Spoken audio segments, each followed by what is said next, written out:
Okay, we're going to start the program, you guys. Welcome to the California Surf Museum. My name is Jim Kempton. I'm the executive director here.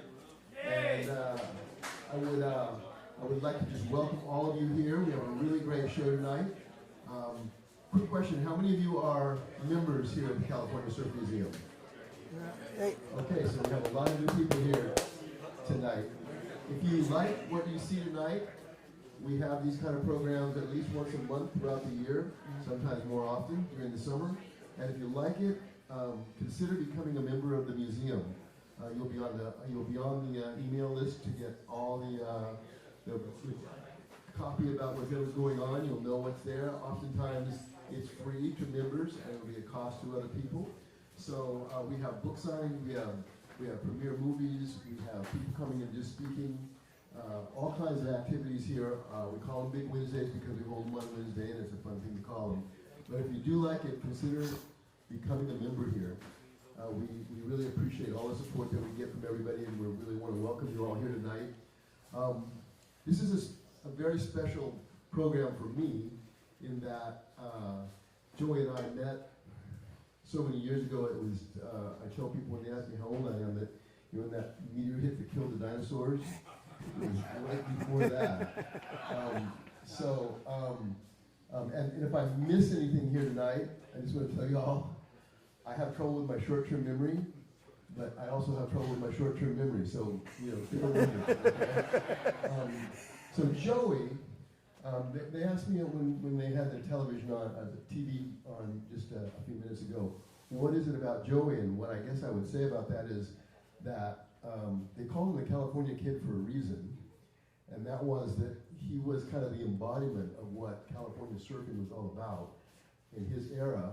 You know, the blonde kid with the big grin and coming over to face the icons and the legends and winning a contest. It was probably the most iconic contest in the world, and that sent him into the history books. But that was hardly, you know, the end of his career. It was really just the beginning. And he has done so many things in so many different areas that I think also you're going to see a real mix of people here, people who have known him from all different walks of life and all different eras of his life. And his biography that he's going to talk about tonight, Beyond the Dream, is all about that. And I think you're going to find it riveting. So let's give a really big warm welcome to Joy Buran. All right, thank you, Jim. So good to be here with you guys. You just never know really what to expect at an event like this. But the cool thing is I came down last week for a book signing, the book that There's No Waves in New Jersey, which is really cool because I've been in New Jersey, and Peter Townend, my coach, was here, and Bob Mignogna, who used to be the publisher of Surfing Magazine. So like, okay, it was like a wedding rehearsal, you know, like the week before. I get a feel for what to expect, the layout, and it's good to be back here tonight. And just greeting everyone out front as you're coming in. My sister-in-law and her boyfriend are here. My former coach of U.S. Surf Team, the manager, Greg Cruz, is here. My assistant coach, Brandon Phillips, is here, who's also served as assistant pastor. Mike Cannon, who I served with in Carlsbad and junior high, is here. Of course, David Barr, Jim Palmer, Joe James are all legendary with the connection in the Carlsbad crew. Mike Dennis, you guys, Tony Mata, like, it's amazing. And then Angie from Germany, who's been coming to church for years. Joanne Burns, who's believed in me for over a decade. Anyone lets me be their pastor for more than a decade, they deserve a plaque or something. So thank you, Joanne Burns, for believing in me for over a decade. And, you know, it's great to be here. And my buddy with the Giants hat on, who knows my sister, asking about Barbie, worked with Barbie at Camp Pendleton when she did Semper Fi. Many of you know my sister was homeless for 6 years, turned her life around. She's been sober for 7. She's thriving in Vero Beach, Florida. So I see someone like that, and there's just such a connection, you know, Martha and Megan, the Oceanside twins, and, you know, and back to when I was in Virginia Beach and pastoring there, and there's just so many connections. So thank you for coming out and being here, because again, it truly is a mosaic of growing up in Carlsbad, my surf career, my life beyond the dream in ministry. Sometimes those things crossed over, and sometimes they're just unique and distinct for what they are. First of all, I want to say thank you to the Surf Museum, Jim Kempton, thank you so much. Tara, everybody for opening the place up to me. This is a great premiere for the book. we gave it a lot of thought. We considered a Carlsbad venue with Ken Keeble, Mike Sarayan as we were planning this event, and with Robert Yalen involved as well. We considered things, and I just felt all along that the Surf Museum, I remember coming here for the Takayama display, and I brought my board down from Brazil. I remember being here for the lightning bolt, the pipeline display with Rory Russell and Dre Lopez here. And I thought, it just seems right to kick off the book here at the Oceanside Surf Museum. So it's a wonderful place. Every time I come here, I just start walking around and I lose track of time. And so again, thank you so much, all the staff, for allowing me and us to be here. I want to thank Ken Keeble and Mike Sarayan. And they've done so much work. Many of you know Ken Keeble. We grew up with Ken Keeble. He's that other guy that hung out with all of us back in the 70s at Valley Junior High and Carlsbad High. He was a little bit older than us. I remember convincing him to let me use his Super 8 camera to do a surf video. And I did like 20 minutes of surf footage of me and David Barr. And I showed it at Pod D at Valley Junior High. And everyone, it was like, how long does this go on for? I'm like, as long as it needs to, man. I was so stoked. But, but the crazy thing about that is that's the class where the teacher told me, I said, I'm going to be a pro surfer. And she said, you'll never be a pro surfer. She said, you'll never get paid for surfing. 1975, there was no tour. And she had all the history behind her to back that up. But of course, we now know that, sometimes, even the fools consider wise when they hold their peace. So, but I always remember that because I used Ken Keeble's camera, did the surf movie, and she said, you'll never be a pro surfer. It's one of those memories. But that didn't stop David Barr and I and the rest of the crew that came out of that, and those that came out for us, like Taylor and these other guys, the Struthers brothers that came out of Carlsbad. So super grateful for that, and that Ken would be a part of this. Many of you know he's won a couple Emmy Awards. Mike Sarayan, phenomenal videographer. So we're doing live stream, and we'll be able to use this for media nationwide and even internationally. So I'm so grateful. They've done above and beyond what you could ever ask for. And on that note, of course, I want to acknowledge Robert Yalen, Bob Yalen. Many of you grew up with Bob Yalen. He's Carlsbad High, class of 77, I believe, or 76. He was always upperclassman. He was my brother's class. It was when Carlsbad was 16,000 people, and our sports team played in the Avocado League against Oceanside, San Diego, Torrey Pines, Oceanside High Pirates, Vista Panthers. It was a long time ago. There was never traffic on the 5, and there definitely wasn't traffic on the 805 when you went to Jack Murphy Stadium, right? Such a long time ago. And these guys have all worked together, but Robert Yalen, when I was working on the book, there's a bit of background. He's very crucial to the book. And he is in palliative care right now. He has terminal cancer. And he covered my career at the Blade Tribune back in 1977, 78. DB and I were like his feature guys, along with Randy Lane, all the time. He covered Dan Fouts and Tony Gwynn at the same time. He was a beat writer in his early 20s. He wrote 25 books for a number of key people, Clay Marzo, Julie Moss, these other people. And when I met with Ken Keeble about 2 years ago, I've been working on my book. And we met for lunch in Carlsbad. He said, Joey, you should really consider getting Robert Yalen involved with your book. And I was like, yeah, I should. And at that point, I'm just trying to write the book. So I'm like, well, let's get the book out, my thoughts out, and then we'll consider it. So I got the book done. My wife was in Florida in November, almost 2 years ago, visiting the grandkids. I was home alone, talking to the dogs, which is what you do when you're almost 60 and you're home alone. So, Fitz, should I write the book? Sure. Can I have some turkey burger? Sure, here's turkey burger. Let's write the book. And I watched YouTubes about how to write a book. And you know what it came down to? Start writing. Just start writing. And I got my laptop and I began to write. And when I was done, it was 140 pages. And when you get to chapter 2 of God and Country, my mom and dad, I was born in Cleveland, Ohio in 1961. That's where I began when I started the book. We made it better, but that's how I began. So I wrote the book over about 2 weeks. I kept adding to it and then refining it. And after about almost a year, I felt like I'd hit a wall. So I approached an editor from Calvary Publishing, their main editor. And I said, what do you think of the book? And she said, Joey, the book's, it's good, it's okay. But if you want it to be like elite, you got to bring in some people that just have a higher skill level than you. And when you get older, you realize you want to surround yourself with people that have a higher skill level than you, right? Don't you want your mechanic to have a higher skill level than you? Right? Yeah. Your realtor, your kids that do your computer stuff. Man, I get a problem with my phone or computer. I just get my son-in-law. He fixes it in 30 seconds. I'm looking at the YouTube video for 2 hours, and I'm not even past point 1 trying to fix it. So you get people that are more skillful than you. You're the sum total of the 5 people you associate with, and if you can associate with people that have skills above you. They'll help you. You know, Henry Ford had almost no education, but he surrounded himself with really smart people.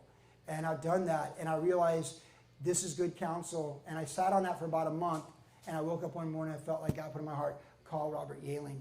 So I called Robert Yaling, hadn't talked to him for years, and I said, hey, Bob. He goes, yeah, I know you're doing a book. You know, like, yeah, and you're a writer. I got a book. What do you think? We're Carlsbad. We're Lancers. What do you think? And he goes, I'd love to do the book, but Joey, there's one thing you got to know. I'm like, what's that? He goes, I'm dying. That's literally what he said. I go, and classic Joey Brown, I go, well, then we better get started. He's like, all right, I got it now. Yeah, that's classic Joey Brown, right? Like, we're gonna run through a wall with Joey Brown. I got David Barton hitchhiking across South Africa with me. Let's just go, man. In the summer, bro. It sounded like a good idea when we began, you know. So you'll see that in the forward from Robert Young. He talks about that. He was considered terminal and dying at that time, and he's got a total second purpose in life. And for the next 5 months, we did Zoom calls for a couple hours at a time. He's like, Joey, when he got the book, he's like, Joey, it's fantastic, 16 chapters. You've told the story. We just need to open up parts of the story. We need to take parts that sound like a press release and tell the story. We need to bring in the emotion you felt at that time. So him and Erin Jenkins, his associate, this Tennessee soccer mom, she's constantly like, now, can you explain the barrel to me again? You know, so now when y'all were in Vermont, that must have been really hard. I'm like, you think? You know, like, so she was great because she had no surfing background. She's a Kentucky soccer mom, and she peppered me for the book because it's a broader audience. So she was fantastic, her input on the book. By the grace of God, we finished the book in April. Bob helped me get the right publisher. Jennifer Geist has been amazing. When Bob's health failed, because he was my agent, we had already secured the deal with Jennifer Geist and Transformation Media Books. We had the right deal that we wanted. We all know for pro surfing, the right sponsorship is everything. The wrong sponsorship is everything. So, so we had the right publishing deal, the right people. And then when Bob's health faded, Jennifer Geist really stepped up and was 24/7 available, helped us finish the book. Susan Branch, who was the general manager for Roxy for years. She's a genius, all the store, brick and mortar, merchandising. She helped design the cover. She had all kinds of great editing input. But perhaps one of the crown jewels of the entire journey of this year with getting the book done was when I reached out to Hank Photo, who's originally from San Clemente. He's been on the North Shore for years. And I just randomly was Jeff Devine, Brian Buellman, Alan Krausko, anyone. Does anyone have photos of me winning the Pipe Masters? Because I had this vision at the cover was a shot from the pinnacle of my career and the pinnacle of the sport. And I didn't really have the photo. I just didn't have the photo, but I knew Hank Hawaii had a photo that Surfing Magazine ran in '84. So he sent me the photo. I tracked him down. He sent me the photo. And I go, hey, by chance, do you have any other photos from that day? And he sent me a large file, and I opened it up, and it was this photo. I was like, oh, Hail Mary, full of grace! Like, I was so pumped. I was like, we got our cover shot.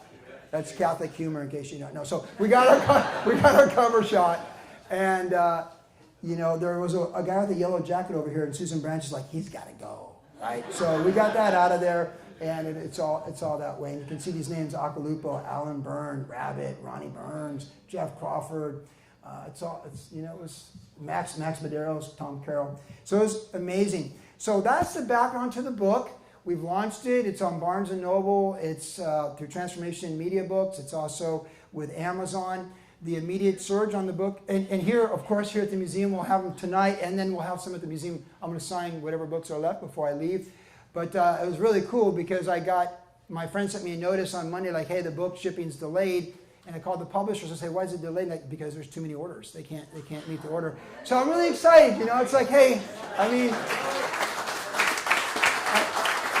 I had a saying when I coached surf teams, USA, Chile, and Great Britain. I said, you know, you learn more from losing than winning, but if you give me a choice, I'm going to always choose winning. Right, DB? Yeah.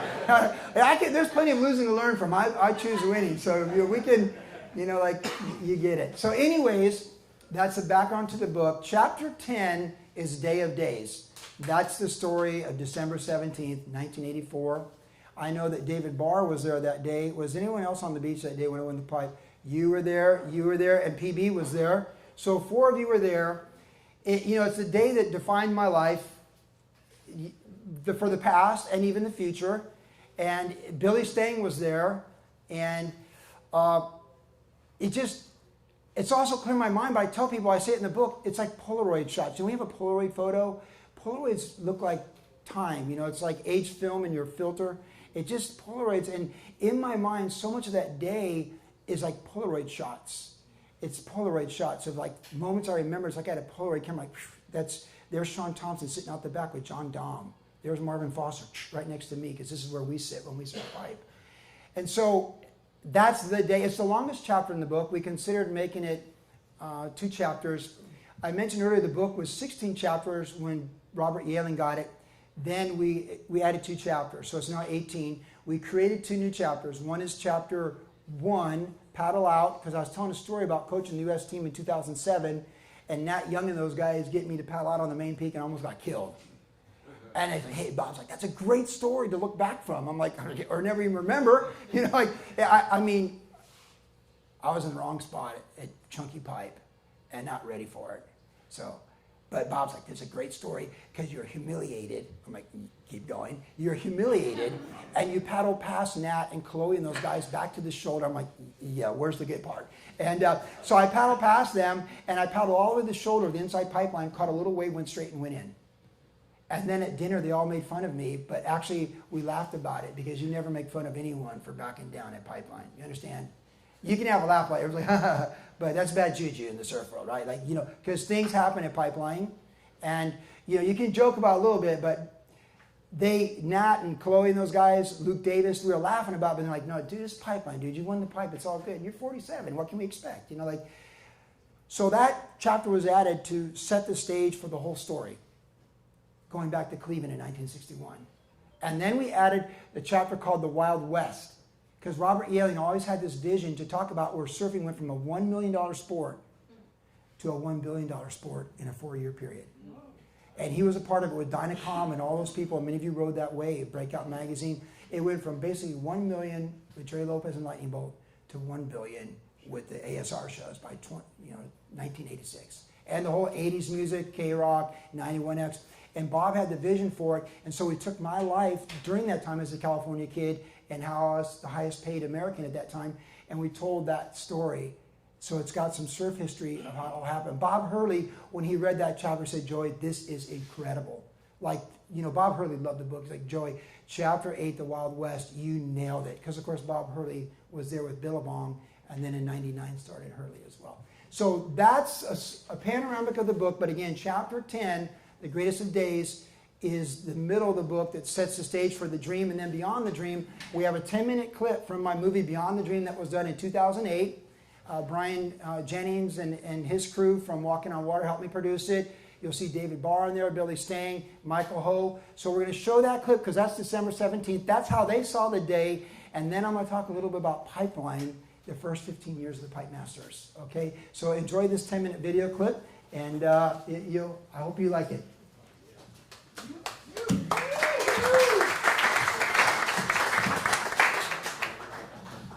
And bear with me while I change things here.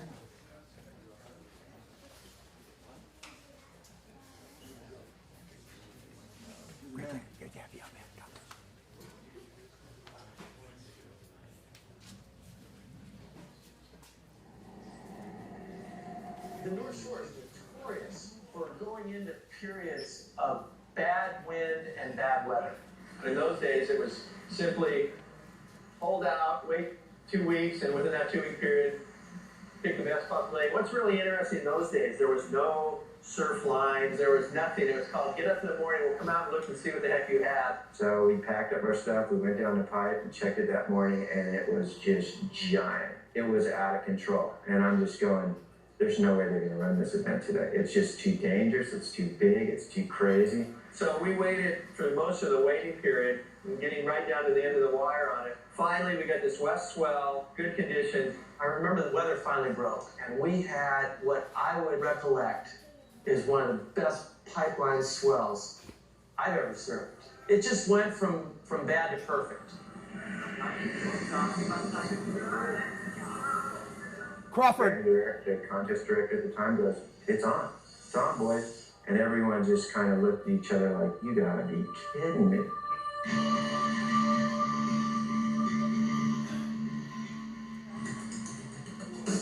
Well, one of the interesting things about 1984 was just purely 24 of the best surfers in the world selected to come and compete in the Pipe Masters.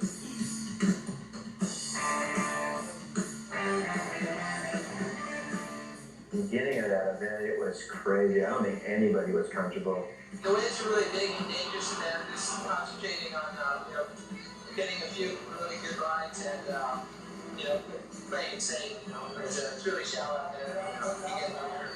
The pipeline was 8 to 12 feet, board breaking, bone crushing, hardcore surfing, and the adrenaline was flowing. In the early rounds of the 1984 Pipe Masters, it was big and it was treacherous, and I felt like this is probably my last chance. I need to pony up and deliver right here. This is it. This is the moment of truth in my life.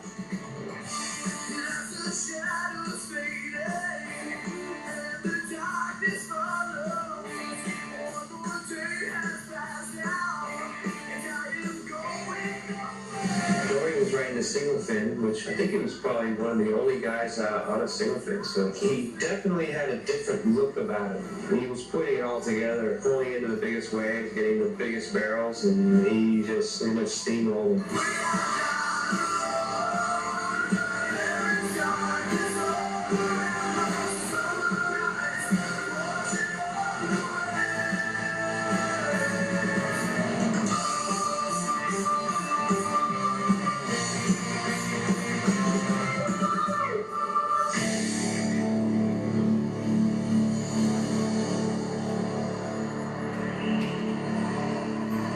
Everything just worked up to the most amazing final that I've probably ever seen. When I made the finals in 1984, I was very nervous because I felt it was probably my last good chance to win the contest of my dreams. The smallest mistake out there, and your heat's over. You curl on one single wave, break your board, you have to swim to the beach, and you're done. One win at the Pipeline Masters for a surfer puts you in the history books forever. It did clean up a bit, and it did get better, but by that final, there was second resets, and it was still big, dangerous pipes. I have this sense of like, I've been here before, this isn't my first pipe final, I know the routine, I just need to deliver. I need to do what Mark Richards and Michael Holm, these guys have done before. He was so steadfast in his mission that he wasn't going to let anything stop him. You get through a couple rounds in any contest, your nerves get settled down, you get more comfortable. You get into that final, you can pretty much just let it all ride. He started off the heat with a beautiful opening wave, nice big tube, spit out. Next wave was a smaller wave, but a beautiful inside funnel. And bingo, he had 2 waves under his belt that already secured him into the top 3. You watched Joey surf that final. He had Tom Carroll in that final. He had Derek Ho in that final. And those guys went out there and they were absolutely attacking. They were chasing bombs and just getting blown up on the inside.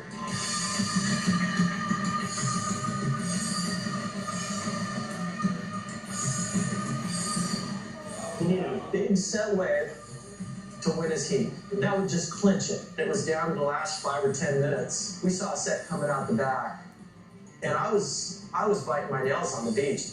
It had the potential to be his dream come true. If he caught this wave, it was going to be the one. It would be the heat clincher.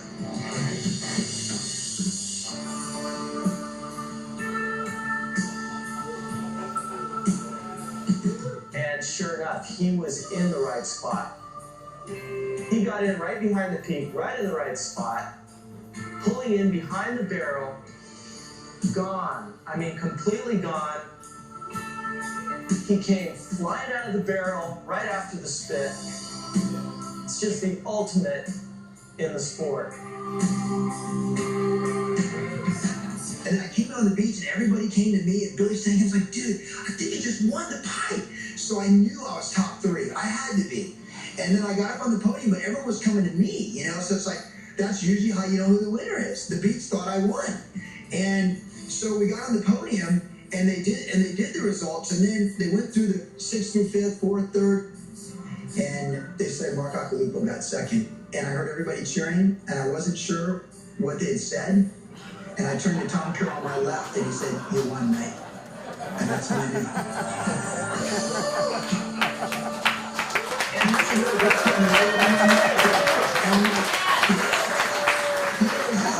got me This is my whole life. I just won the Pipe Masters. This is my day. That's what he lived for. That's what he dreamt for since he was groveling down there at Tamarack Jetty, tucking into a 2-foot morsel. Now he was dropping into a 12-foot barrel, showing the whole world that he could do it. It doesn't get any better than that. He chased that one since he was probably the first time he paddled out on a surfboard, and the first time he figured out what pipeline was, and he knew that he was a tube rider and a goofy player. He probably chased that dream from that day on. The exhilarating energy, the crowd on the beach. He had his hands over his head with his trophy. That was it. I just remember him saying, "Dreams come true." He said on the Winners Club, and you know, dreams do come true. Dreams come true. All I got to say, dreams come true.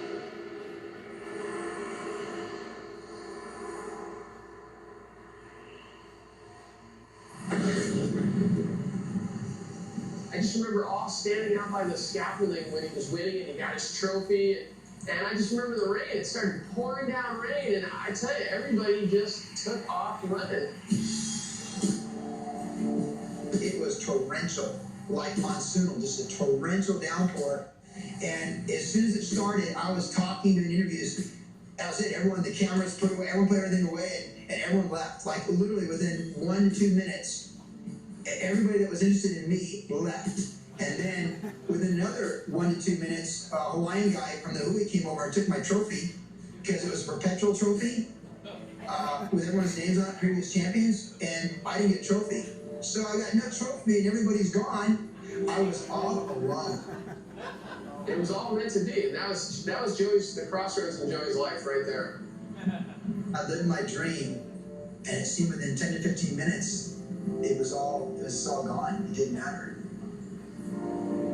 I just couldn't believe that my whole life, from seeing it on TV in '73, that first surfboard, this journey, that this was the way it would end, that I'm all alone at Pipeline by myself. It was the most empty moment of my life. And I just remember thinking, like, this is it.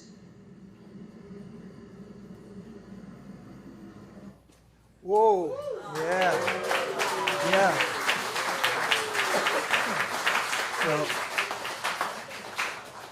So, check. All right. So, I mean, that's from the Beyond the Dream DVD that is on the Joy Brand YouTube channel, the whole story. But, you know, that's where we get Beyond the Dream, because in 1984, when the Pipe Masters happened, that's just when VHS videos came out. And they had the Pipe Masters was a VHS video. It was one of the first VHS videos they ever did. So everyone saw the 84 Pipe Masters, like everybody. I still get people from Australia all over the world saying, dude, we watched the Pipe Masters video like 1,000 times till we didn't even use VHS anymore. And then 3 years later, when I shared a story about how empty it was at Pipeline after I won, that was in Sunriders, and thousands, even millions of people saw that movie worldwide, and they said, they put it together like you won the pipe, but there had to be more. So that's why the book's called Beyond the Dream, because if my life was just defined by being a Pipe Masters champion, that's not bad. If you're a pro surfer, that's not bad, right?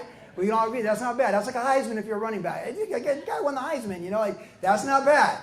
And let me tell you, there's only so many people that wake up knowing they won the Pipe Masters when it's the anniversary.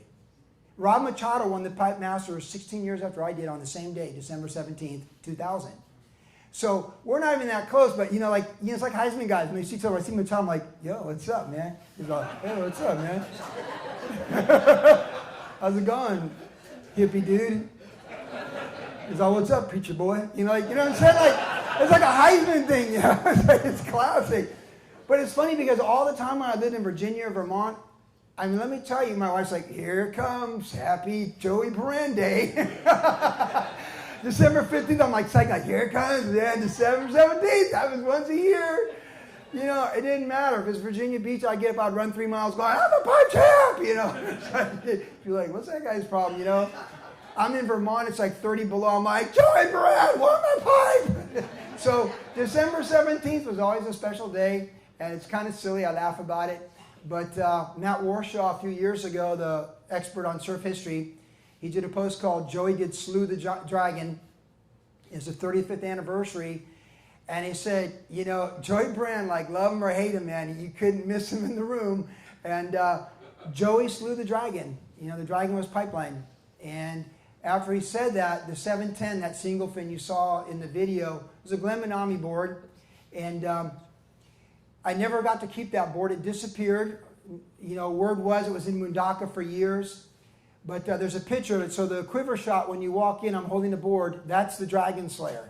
That's the 710 single fin. It's also the board I caught my biggest wave of my life at Waimea Bay, that cover shot on surfing Don James got. Can you imagine the biggest wave of your life and someone got a picture of it from the channel? And I got a cover shot from it. So that's Dragon Slayer. I do have the jersey and the trunks. Thanks to my good friend Tony Mata. I gave him the jersey 35 years ago for Christmas. And he said it's time for you to get it back. So thank you, Tony, for restoring my jersey.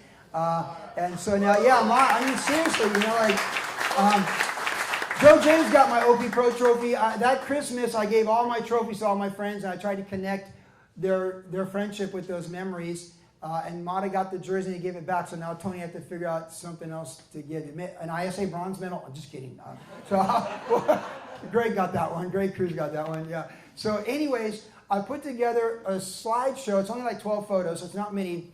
But I want to talk about the pipeline, particularly the Pipe Masters, and my involvement in it, because my first Pipe Masters, I rode a single fin, a Glen Manami 7.3. I rode a Bertelsmann single fin in the final in 78. I rode single fins up until 85.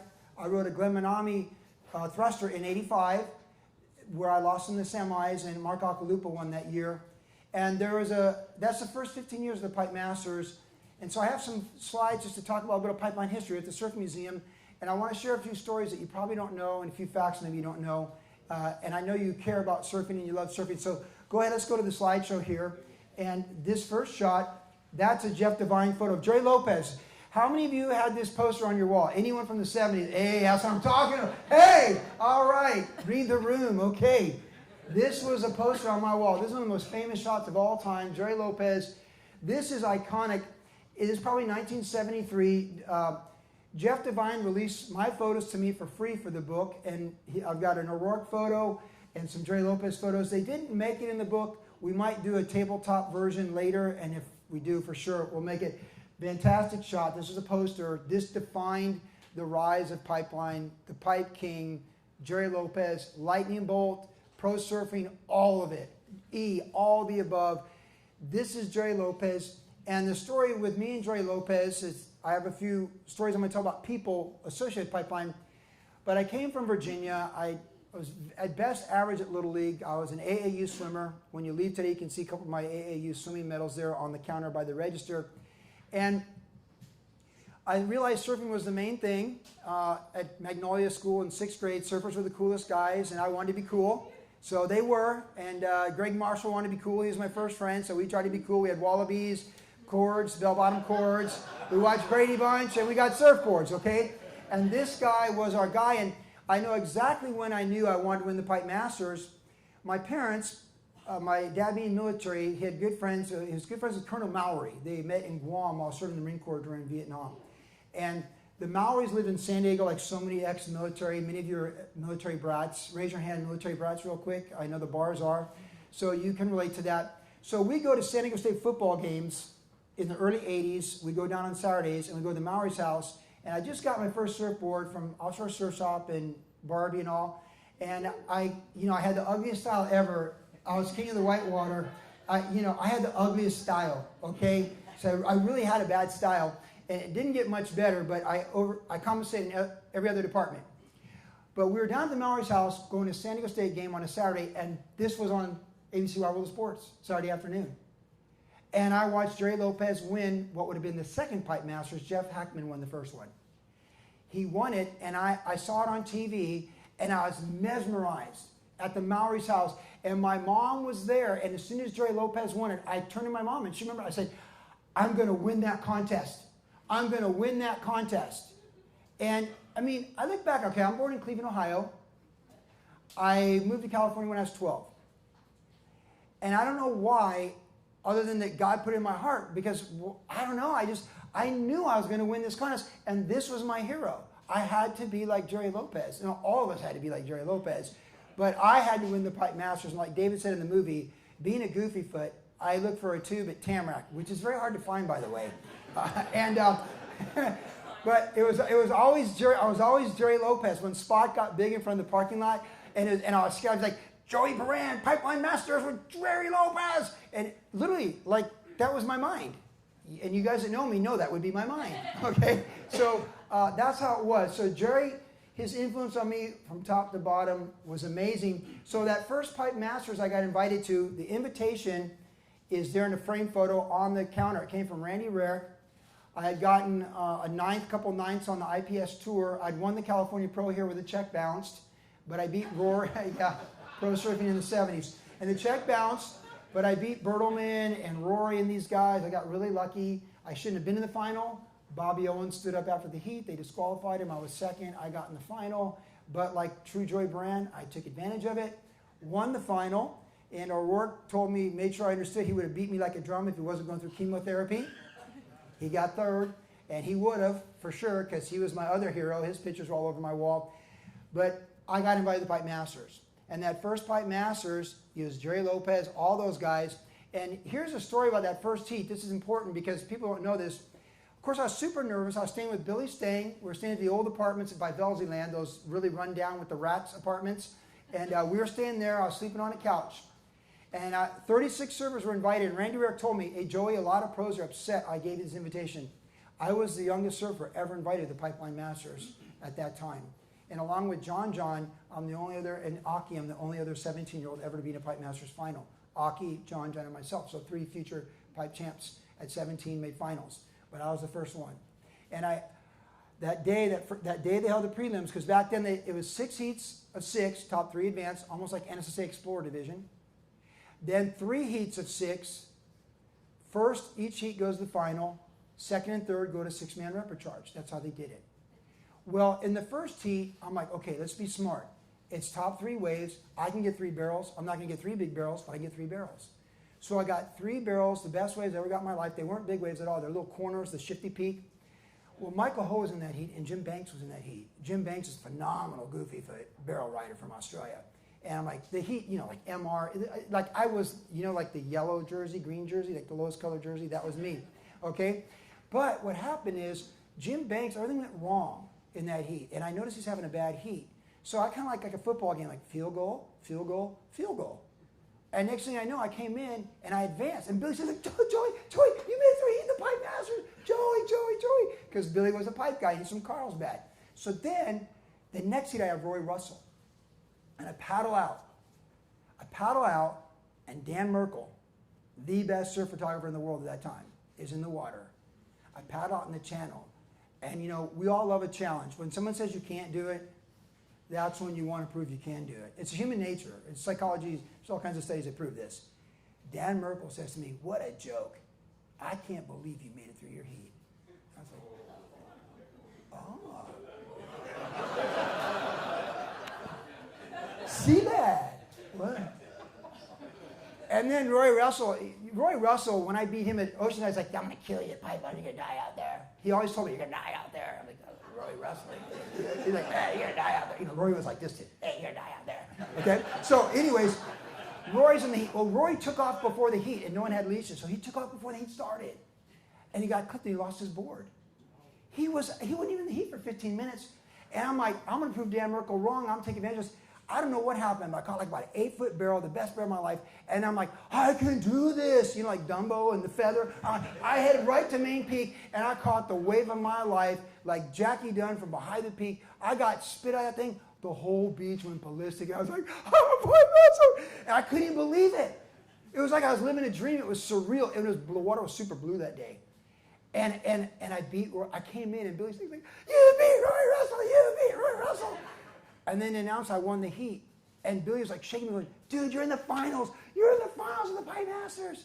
And I was. But they didn't hold the final for 2 weeks. So now, next shot. I had 2 weeks to sit around and think about what could go wrong in a Pipe Masters final.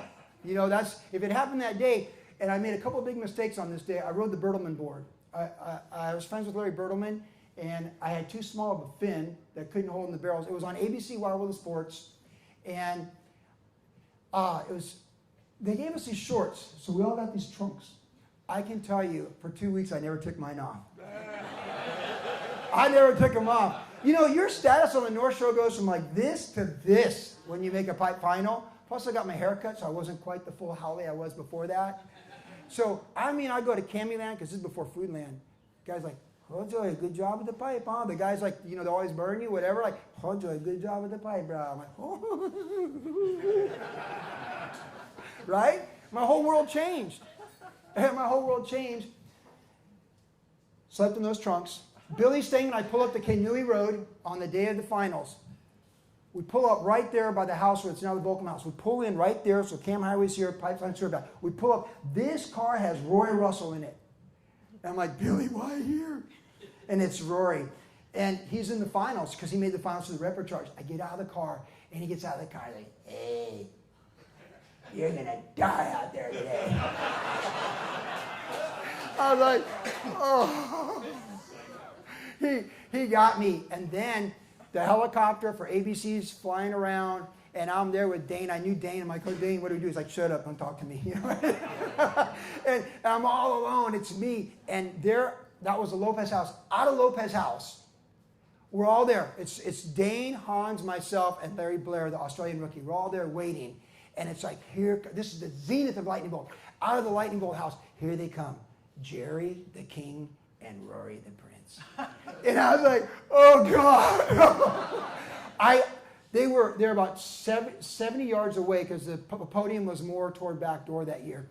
And every step they're walking, and Jerry's like this with his lightning bolt. And Roy's like, hey, you can die out there. And I just remember thinking, I want to inspire all of you right here. That moment, I just there's only two choices here. Roll over and die, or go right at it.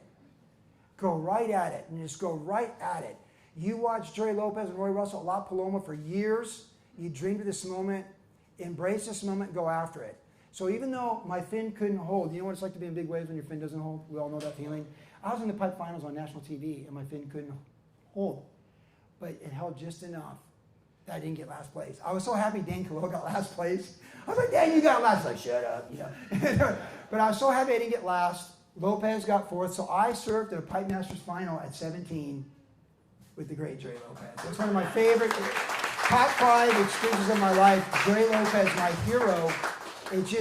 So they did a pipe event here, a pipe exhibit about 6 years ago, and I came down. I got here a little late, but Fred Hemmings, Jerry, and Rory, they're in chairs right here. I ran in like classic Dirk, like, hey, everybody, and like, oh, Rory, Doug. He's like, hey, Jerry. I kissed him on the forehead. He's like, ah. And I go down the line, and I see Jerry Lopez, and he's like, don't you dare kiss me.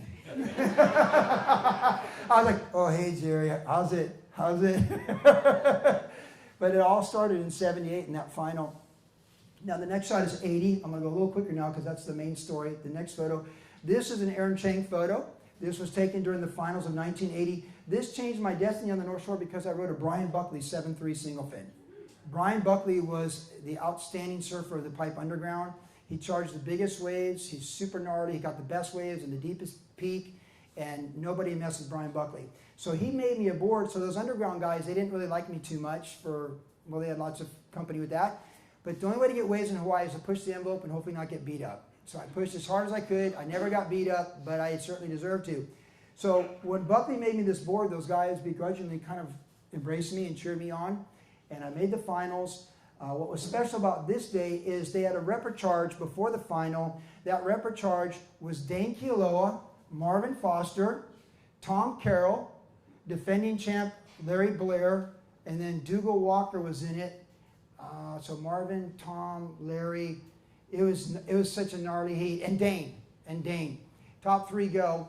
And one of the things about my career at Pipeline, a lot of these heats were 6-man heats. And they really favored me because I could get 3 barrels of pipeline in a 6-man heat no matter what. Like, I could avoid disaster because in a 6-man heat, 2 people have a great heat, 2 people have a really bad heat, and 2 people fight for third. And I could always find 3 barrels of pipeline with no priority rule in a 6-man heat. I could find those barrels. So the 6-man format favored me. Like the final I won was 6-man heat with no interference rule. You know, I can just strong arm Carroll and Derek and those guys, and you know, it's not the hooey, it's nothing, it's no priority, it's a free for all out there, and you just go for it. So this was a big final for me. I finished 4th. I let the wave of the final go because Simon had the inside on me. It was a rare good left. It was mostly backdoor that day. Simon had inside, and he called me off, and then he winked on MR. MR took it, and MR won the Pipe Masters on a single fin that year. But I learned, hey, don't ever double clutch a pipe in the Jersey. And I double clutch. But still, I got the cover shot, and that's 1980 Pipe Finals, and I made the finals. So that was my second final in 2 years. Next slide. So the way you get good at pipeline is to surf big days when no one else is out there. I don't know if they do that now, but that's how we did it in my day. This is a Jeff Devine photo. I surfed a lot of huge days of pipeline by myself. Often Daniel Kayema, the bodyboarder, Mike Stewart, the bodyboarder, they'd often be out there. Marvin Foster surfed a lot of those days. So Marvin and I were very close because he surfed these days as well. Sometimes Buckley and the underground guys, Bruce Hansel, they'd be out there. But the heavyweights, the guys that got all the ways they wanted, like Michael Ho, Dan Kealoha, Derek, they wouldn't surf these days. So we would be out there for 45 minutes dodging second reef northwest sets, and then we'd look for this clean set out of the west. There'd maybe 1 or 2 of them, and you got to get it. Alan Krasko and I went out there on a giant day. It's just me and him, and he understood. You dodge bad, ugly waves for 30 minutes, and you find the 2 good ones when they come, and you got to be ready for them when they come. And that's the kind of day this was. So when I won the Pipe Masters, you could see from the video, the surf was it wasn't clean, pristine pipe. It was dangerous, and it was a free-for-all, washout sets. So this is the type of training I had for years, because this is how Joey Brown could get good waves of pipe, surfing the difficult days and looking for the gold nugget in the midst of all the chaos. When pipe was firing, I mean, I was like 3rd string or 4th string. And here's how it went in the pecking order pipeline. Dane, Michael, Derek, Hans, the Hawaiian Tour guys always got every way they wanted. It's like a basketball court in Harlem. The top guys, right? Schoolyard hoop. Those guys, when they show up, they got the court. The next tier was like the underground guys. Bruce Hansel, Chris Lundy, Chris Owens, Bobby Owens' brother. Those guys, a lot of those guys went right, so that worked well for me. I never went right because those guys would split peaks with me. We had the wink. They go right, I go left. So we had that's how you got to take what you can get. So I never went right. I never did good at anything that was backdoor. I was terrified of it, and the only way I could get waves was to split peaks with guys who would go right. And so these were the days, and that underground was the 2nd tier. Then the Pro Tour guys were like 3rd tier, so like Tom Carroll, Sean Thompson, Rabbit. We were like 3rd string in the pecking order. And then everyone else that's really good, like DB, Billy Stank, Pat Mulhern, other top guys, Shane Horan, that were trying to figure their way out of pipeline, they're like 4th string. So there's only so many good waves. So what you'd have to do is time to go out there. Like if Derek and Dane paddle out at the same time, it's like there goes everything. Like that's it. I'm going to go get breakfast. And I'm going to show up when they come in. So there was a pecking order and you paid your dues. Plus there was another group of people, the black shorts. All those Hawaiian locals like Mickey Nielsen, Phil Perry and those guys, they would wear the black shorts, the Hui shorts. And you knew, don't ever mess with those guys. I tell my friends, don't look at them. And whatever you do, don't mess up their wave. These guys are for real, man. They live here. Do not mess. So, and those guys, those 2nd tier Hui guys, they always wore the black shorts. So people knew, don't mess with me. So that's what it was like in the 80s. You had to beat the Tour, you had to beat Dane and Michael and Derek, and you had to beat the underground, and you had to beat the Hui. So you had to paddle on days like this to get experience. Next slide. This is where it all went wrong in 1981. This was a semifinal. It's not in the book. I thought for sure I was going to win this year. I'd surfed really well in the early rounds. There was only 2 semifinals in the final. It was going to be for TV. Simon was in the heat. This is the year Simon Anderson won on the thruster. Chris Barella, my rival, beat me in this heat. My WSA rival made the finals. it was crazy, but this is the year that the Buttons, the whole interference thing with the 7-man final, this is that same year. So I paddled out. It was a hard crosswind. It was super dangerous. You couldn't see the drops. Before we paddled out, I was on the beach with Simon Anderson. I'm on the beach with Simon Anderson, and we're standing there. They're clearing the water, and we've got our jerseys on, and we're watching to get these guys out of the water. And there's a guy from Kailua. I can't remember his name. East side guy. Good pipe surfer. Goofy fit. We saw him take off and just get detonated. I mean, detonated. He came up screaming. Just screaming at the highest level of pain. He had broken his femur. And this is before the lifeguards are always there like they are now. Like, this is just like, it's the Wild West, So he's floating in, and a couple guys trying to help him, and he washes in right where me and Simon are. Like, literally, and Simon's like 6'4", and he always beat me. He didn't have much interaction with me. He's like, that's how he saw Joey Brand, right? And we're standing there, and this guy, he's like, and he's screaming, he's crying, and these guys help him out, they pull him away, and the water's clear, and me and Simon look at each other, and he's just like, and we paddled out. I paddled out for this heat, watching a guy break his leg before this wave, crying for mommy. So it kind of put me a little on the defensive, when he first started. And I couldn't get going in this heat, and then I caught this wave, and Alan Byrne dropped in on me. That's Alan Byrne. They didn't call the interference. He made the finals and got second. So that was a tough one. But when you're Joey Brand, you can't expect any breaks from the judges on the North Shore in 1982 or 1981. They're not going to call that one. I saw double the rest of the heat. I never saw straight. I believe I was concussed. I had double vision the rest of the heat. I still caught 3 waves, got 4th, but then I got bumped to 5th when they put Buttons from last through the heat when they overruled the interference, which is too long to explain. But this was a nightmare. I never made a heat in the Pipe Masters again until the day I won the Pipe Masters.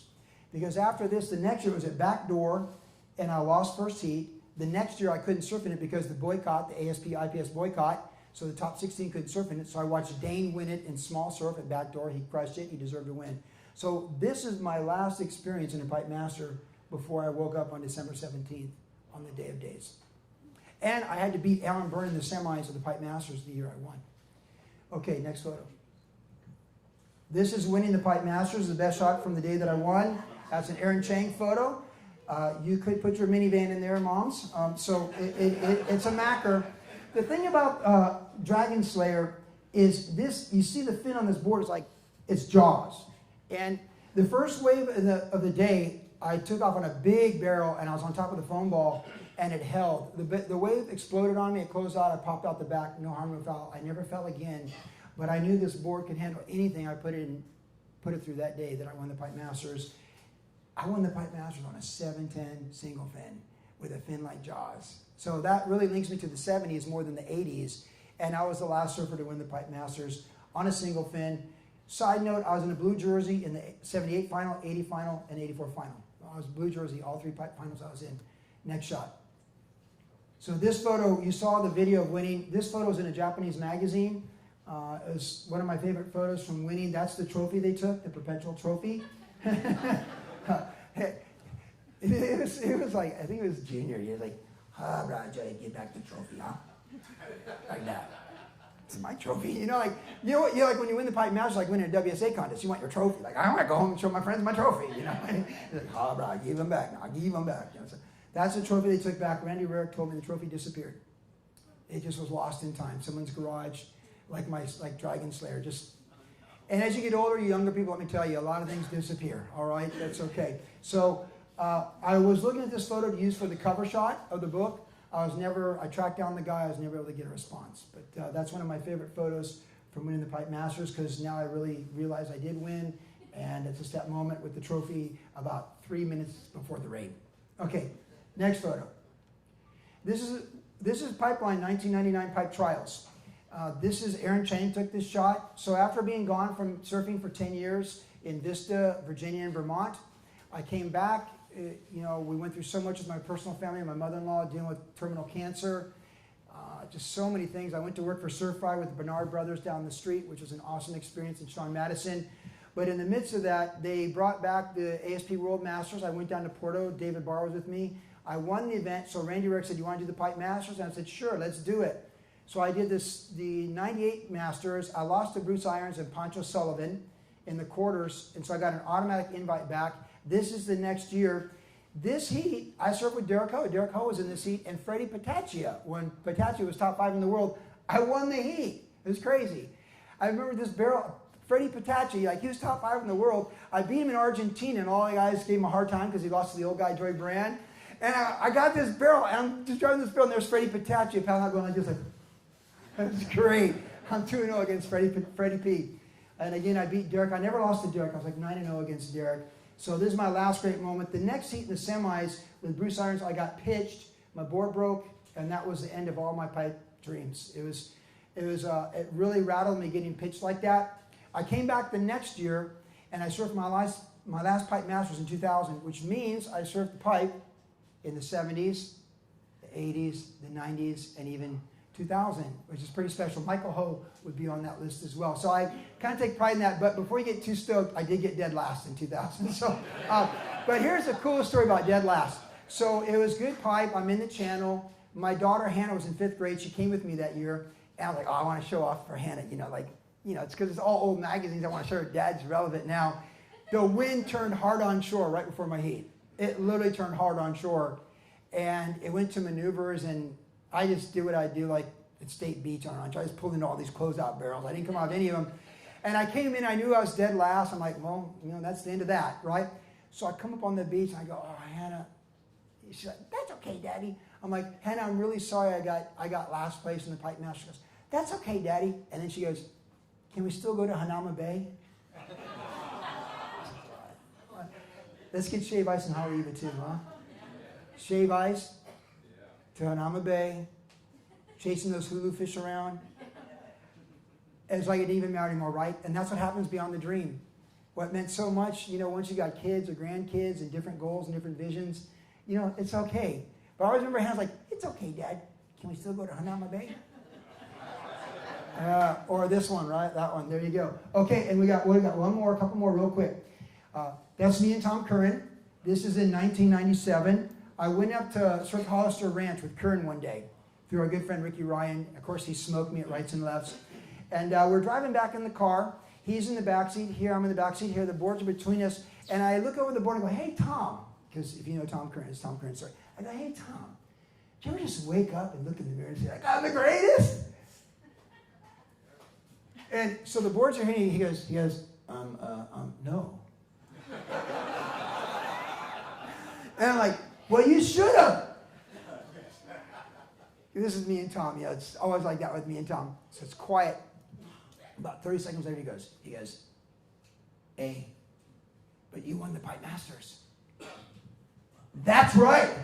Don't you forget it. Next photo. Coaching Team USA, there's Sean Madison, my good friend, first person I ever coached. He got me the job at Surf Friday when I came back from Vermont. There's Nat Young. Luke Davis is right there. I think that's Courtney. We got a copper medal in this event, top 4. We're getting smoked by Brazilian Storm before we knew what Brazilian Storm was. You didn't know Miguel Pupo back then, Gabriel Medina. I knew him because we had really good surfers, and we couldn't beat those guys. The ISA World Juniors is always reflective of what to expect in 5 years. So if you check the results, you can see where it's going to go on tour. It's a pleasure coaching Nat Young, one of my favorite surfers to coach. Of the surfers I asked for an endorsement for the book, he's the one that actually took a look at it and endorsed it. So thank you, Nat Young. That was a special moment. I've been sick for 3 days. Sean Madison, I went in the hospital 3 days. We were in 10th place. I came out. We were in 4th place. We got a medal. Thank you, Sean Madison. Next photo. I didn't coach for a while. I was inducted in the Hall of Fame in 2009. Here's a couple of my kids. Leah, there's Hannah, older now. Timmy, the Dean family, the girls over there. And there's Jacob Bradley, my son-in-law. This was a highlight of my career. What made this day very special is Bruce Brown from Endless Summer was inducted in the Hall of Fame, same class as mine. Right? So I mean, Bruce Brown, Endless Summer, like, Bruce Brown. And Jeff Hackman, Mr. Sunset. I was like, Jeff Hackman, Mr. Sunset. He's like, what's your problem, dude? I'm like, dude, you're Jeff Hackman, not from the theater, man. Fried Summer Story, it's going surfing. Bruce Brown. I was like, Bruce Brown. I was like, like when you try and touch someone, I was like, Bruce Brown, Endless Summer, man. It was pretty cool. So highlights, very special. For the record, I've recommended some surfers to be inducted to the Hall of Fame to them, including my good friend David Barr and Mike Purpose and Chris O'Rourke. I don't get to make those decisions, but I feel like those guys are all capable of being in the Hall of Fame. Next photo, we just got a couple more. I think, yeah, this is my last one. You all know who that is right there, huh? There's Katie. There's Katie Simmers, #1 in the world. Yeah, there she is. She's about 12 years old. So Greg Cruz and I, we're always trying to recruit people to go to the World Games in non-Olympic years. You know, the pros are like, I don't get paid. It's 10 days. I don't want to do it. The wife doesn't want me to do it. So we end up putting together these different types of teams. So we approach all these top girls. And everyone's like, no, no, no, no. So Summer Macedo said she'd do it, and Zoe McDougal. So we're super stoked. But we need a third girl. And we're like, hey, why not take her? I mean, she's the best 12-year-old we've ever seen. Brandon Cruz, my assistant coach, and I were at South Jetty one day training in 2018, and she's on the developmental team, and she's clicking the fins out. And I was like, hey, is it my imagination? Or is like, she's really, really good. I'm thinking she's really good. And Brandon's like, yeah, she's really good. So a year later, she's at the World Games. She made top 10. This is where I show what a great coach I was. She had a heat with Sally Fitzgibbons, her first heat. And she said, oh, Coach Joey, what do I do? It's like Little League, right? When they're 12 years old, it's like Little League, like AYSO soccer. Where do I kick the ball? Yeah. It's like, Coach Joey, what do I do? I'm like, okay, here's what we're going to do. Listen carefully. Here's what we're going to do. We're going to do everything Sally Fitzgibbons does. I like, so when she sits on the beach, we're going to sit 30 yards this way from her. When she paddles out, you paddle out. Because it's like 8 to 10 foot beach break. I'm like, she's going to know where to paddle out. Why reinvent the wheel? She knows more than all of us right now. She's top 5 in the world. So we watch her. When she paddles out, you paddle out. Go get next to her. Go to where she goes. There'll be at least 2 good waves there, and you'll get through the heat. Exactly what happened. You know what she said to me at dinner? It was exactly like you said. That's good coaching, man. That's good coaching right there. Hey, you know, Sally Fitzgibbons knows what she's doing. I'm just thinking, do whatever Sally does, and you'll be fine. So there she is. She gave me an endorsement on the book. I'll close with this for the night. On a coaching level, I was in France with Greg Cruz, and we bought Rice Krispies at the grocery store, and I was trying to get through to Crosby Colapinto. Like every kid has a code when you coach. Doesn't matter what sport it is, baseball, soccer, swimming, every kid has a code, and you got to find the code. And I'm trying to find Crosby Colapinto's code. I had a great code with Alyssa Spencer, Cole Houshman. They were there, great team. But we had Rice Krispies, and I was trying to simplify things because, you know, the simpler you make things in coaching, the better it is for everybody. You know, it's effective athletes get things done. You don't need a big playbook, just really good athletes to execute the current playbook. So I'm looking at Snap, Crackle, Pop. I think, hey, there it is. Snap, Crackle, Pop. Like Rice Krispies. First turn, big commitment. Crackle is clean flow. And Pop is your last turn. It's always about 2 turns. Eric Kramer, the great coach, said, Joey, it's always about 2 turns. We talk about the 2-turn combo for a 9 on the WSL. So it was Snap, Crackle, Pop. Any kid could follow Snap, Crackle, Pop, including a 12-year-old from Oceanside. So when we asked her for an endorsement for the book, she's like, oh, Coach Joey is always like, Snap, Crackle, Pop. Hey, you're out there in the heat of battle in the World Games, you know, against Bianca Butendow, whatever, and Sally Fitzgibbons. Like, what do I do? Snap, Crackle, Pop. You don't get lost. First turn commitment, clean like Russian ballet, pop that last turn and give the judge something to go like, wow. See, you keep it simple. So I close with this thought because we have all generations here in all the seasons of life. Spring is 0 to 20. 21 to 40 is summer. Autumn is 40 to 60. Yeah, you just heard of profanity. I'm just scouting the future. I'm just telling you the way it is. I reverse engineer everything. And 60 plus is winter. I'm in winter, and that's okay. I'm in winter, that's okay, and I'm going to thrive in winter. And I have a saying, the rest of your life, the best of your life. And I always want to inspire people. I always say, always forward. There's new adventures, new things to do. When I retired from coaching, I focused on dancing because that's something I get better at and have fun with. It's a lot of fun, keeps me in shape. I focused on investing and learning about money and getting better with money because that matters when you're 60 in case you didn't get the memo. So I did stuff like that. Focus on my grandkids, the rest of your life, the best of your life. And I just want to encourage everyone here that there's always a future and a hope. And there's always, you know, of course I'm a man of faith. And everyone knows I'm with Jesus and I'm a pastor for 37 years. And you know that. And I just want people to know that, like, God's thoughts for us are a future and a hope. And I've been through some really hard times. You know, I've held my dead son in my arms. I've helped the mortuary take my dead mother-in-law's body out of the house with everyone weeping. I watched my mom give up the ghost. I've been in a lot of heavy situations in ministry, very heavy situations. But I know that in my faith, I find that God, it goes deeper than my deepest valley, and he goes higher than my greatest victories. So I know that I can trust him for everything. All things work together for good. So it's like the rest of my life, the best of my life. And I want to go from glory to glory. I want to get better. I want new adventures. I want new challenges. Like, see, here's the thing. You can do more and you can have more because you can become more. You can become more. Personal development is something we can all do. You can become more. And I don't want to do more just to be a busy bee. And I don't want to have more just so I can leave it behind, because you do. But I want to become more. And what I've learned in all the seasons of my life, in the dream, beyond the dream, it's not the prize so much that you attain, but who you become as you go toward that destination. So I encourage all of you, the rest of your life is the best of your life you choose to be. And I don't accept the end of the world from anybody. I tell people, you'll know when it's the apocalypse, okay? Until then, live your life. Enjoy the journey. Love on people. Forgive people. Be gracious. Be merciful. And shine. Smile. Build people up. Speak life. And live your life, because it goes by so fast. And can I speak for everyone over 60? How did we get here so quick? Thank you. I mean, I know we had Led Zeppelin, all Santana, and all that. I mean, we had it the way, they're jealous of us, these people, these younger people. But I'm telling you, trust me, you get to 60 like that. How did it happen? Because that's how time works. So God bless you all. Thank you for coming out. I'll be happy to sign books the rest of the night. And be encouraged. Always forward with Joy Brand. God bless you. Take care.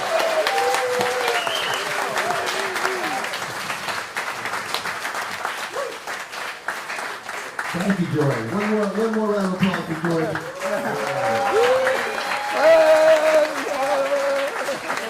That's great. Did you like to get